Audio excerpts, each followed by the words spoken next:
thing that we had that was very unique to us, this is our bandage. Most countries, it was a little paper bandage. Now, if you're running around in the mud in no man's land, and you're going through bombed out craters that are full of debris and nasty water, what's going to happen to your bandage? It's going to get infected. It's going to get very unsanitary. Yeah. We were able to issue every single soldier a bandage wrapped in metal and brass. Okay?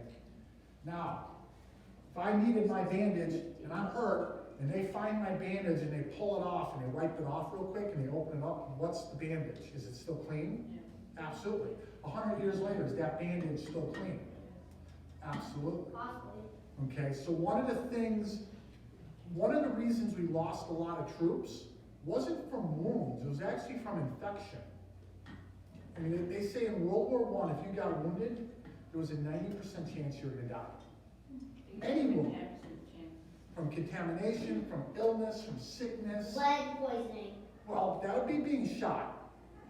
But, you know, we're talking about a minor wound. Let's say you got shot in the arm, and they amputated the arm, but you still died from infection because the environment was just so filthy.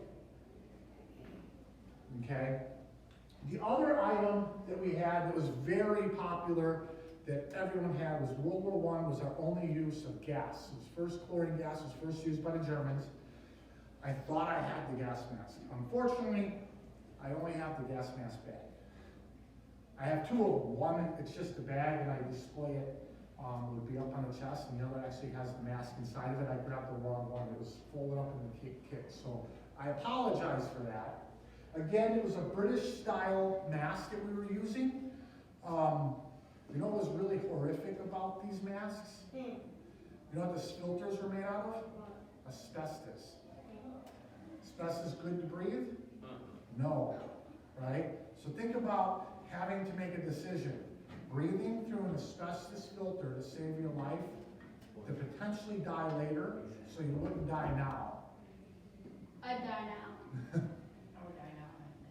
Okay. Yeah, I wouldn't want to suffer over here. Now, as I already mentioned, the war that we had before World War I was the Spanish-American War. We started the Spanish-American War wearing what color? No, not red, Blue. not green, blue. Like uniforms during the Civil War. Pretty much like the uniform during the Civil Also, War. the first French warfare. During the Spanish-American War, we started with, generally speaking, either a blue wool top and pants, or later on a blue shirt and khaki pants. However, by the end of the war, we had transitioned to all khaki uniforms, especially when we were fighting in the Philippines and we were fighting in Cuba. So we already had a heads up. The only other country that was wearing brown, generally speaking, was British, the Brits. The French were wearing all blue uniforms, the Germans were wearing gray, but when they were getting into their colors of cords and stuff, gray was a little bit better than blue, but it wasn't as good as brown. So a lot of times you would take mud and muddy up their uniforms just to make them blend in. We, generally speaking, had two types of uniforms. We had a standard wool uniform. As you're wearing wool in the summer, 100 degrees out. Wool is actually underappreciated material. It was a gas mask. Or we had a summer weight uniform. Now officially, the summer weight uniforms were not designed to be worn in Europe. They were actually for Arizona, New Mexico. Our climates were very hot. However, this uniform belongs to someone with the 34th Division. They were out of Arizona. They deployed to France and were never actually issued the wool uniforms. They actually fought the whole war in the summer weight uniforms, so they were used. Basically 2 tours, and this is a wound stripe. And then basically the division patch. Before World War I, we did not have division patches. This was the 5th Infantry Division, the 34th Infantry Division. We also, the discs, like this one, was a machine gunner, he was Signal Corps. So if you pass these around, which one would you rather wear? The thick wool uniform or summer weight uniform? Depends on where you're fighting. Summer weight. Okay, now granted, winter, you probably would prefer to have the wool uniform.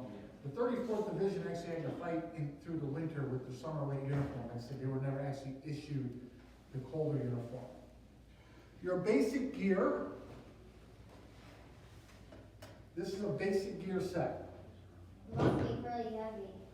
Your meat can or your mess tin would go in here with your fork, knife, and spoon. This little extra bag indicates it was a leader's pouch, like a squad leader, that carried extra stuff. A lot of times, normally there would be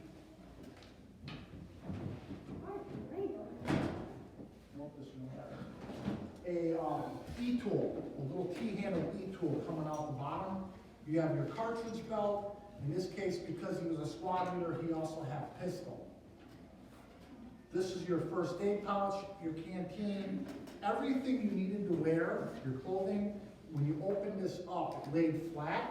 You basically put all your stuff in there and you folded it up around it. The difference between the 1910 pack and the 1928 pack was used in World War II. See how this one only has one? World War II ones have two. They would connect on each side instead of dead center.